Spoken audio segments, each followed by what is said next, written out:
Hey guys, Thunderhound back again for another Pretenders review. This is the last Decepticon Pretender I have, Skullgrin. You can see he's some type of skull bull monster. He's definitely the best of the best looking shell, creepiest looking one. What I was noticing earlier when I picked this guy up, you notice his belt here has got a skull on it. But if you look at the skull, I just noticed it looks like kind of like Dr. Wily's skull from Mega Man.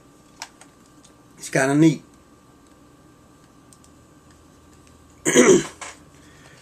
Now, we'll go to the wiki. When you encounter Skullgrin, just who you're meeting depends largely on what he happens to be wearing at the time. The Cybertronian robot at his core is intelligent, logical, cold-blooded, and vain. He tends to put his own interests above the Decepticon cause and is easily distracted from missions and even direct combat should something of interest catch his optic. He finds Earth in particular quite interesting and is eager in a decadent and mercenary way to learn what it has to offer him. Should you meet Skullgrin inside his pretender shell, however, you'll find yourself facing a whole different beast. When he's encased in its monstrous hide, a new personality takes over. He becomes a snorting, snarling, sinister sicko. Low on brains, but brimming over with boundless, unstoppable rage. This Skullgrin is the kind of warrior you just point in a certain direction and let fly. In other words, you just say, sick 'em, get 'em, go, get 'em. Mindless destruction is his favorite pastime, and he won't stop snarling and fighting until everything before him has fallen. The disconnect between these two personas can lead to some rather erratic behavior on his part. The two disparate personalities attempting to reconcile themselves within him can make who and what Skullgrin is like on any given day a toss-up.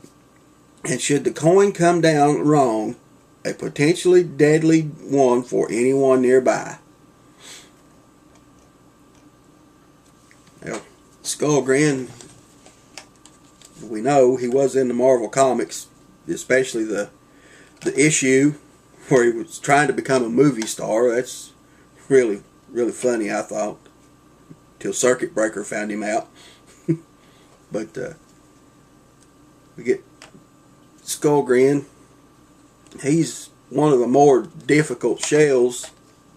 You know, his articulation is hindered by his horns here. But to actually get the robot out, he has a belt that goes all the way around. And you have to unclip it back here. Get it through. You have to take the belt completely off.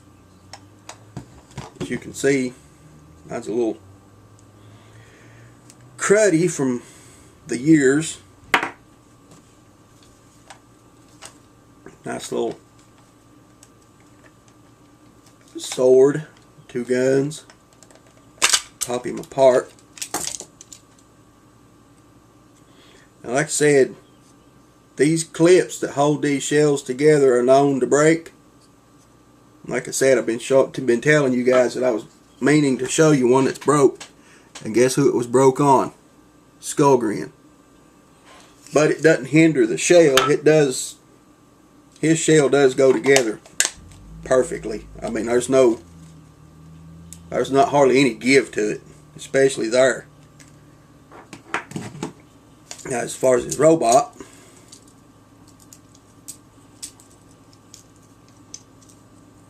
nice little purple and gray robot. I don't think his head has no articulation. His arms will go a full 360. His legs will go back all the way, but that's due to transformation. They will come forward. No knee articulation. and his foot will move ever so slightly due to transformation. And you notice on Skullgrin here, if you wanted to, he can have like normal robot fists, everyday normal robot fist, or you can give him a gun hand. It just flips right back up in behind him here. And as far as his gun, for his robot mode,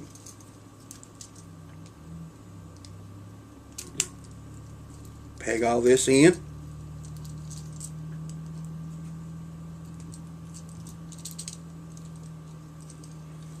There you have him.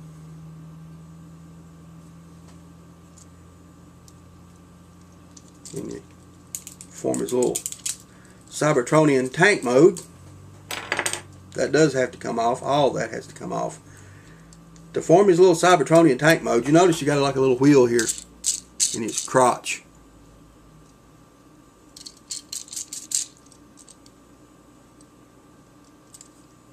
To form his tank mode, you just flip his arms straight back behind him. Well, you got to pop his guns out first. His tank mode turret guns, whatever you want to call them. You flip his feet, flip his legs all the way back until he looks just like this. Until he looks just like that. Then you can take his guns, put them back on him.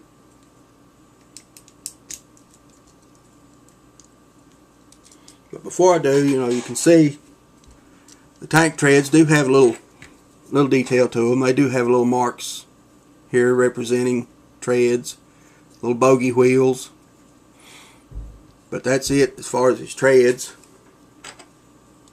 Mostly he just, this little wheel right here is what gives him his movement as a toy. So he's fairly well armed to the teeth. 2 guns on each side, 2 guns up here for his turret. But yet he's another one that has the flip him over visible head syndrome. But again, the Pretender robots weren't designed to be well hidden. They were just simple. They were pretty much just simple toys. Parents thought, well, we get this, if they didn't think that would scare their child. They get these things, they get 2 toys in one. They figure, well, little Jimmy may shut up for a little while. If we get little Jimmy, he'll have 2 toys. If we pay for one, we get 2. Little Jimmy will shut up for a while. Like I said, guys, if you can find them cheap on eBay, you can't go wrong with them. Pick them up. Pick them up. They're highly recommended. Pick them up. Until next time, guys, I'm out here.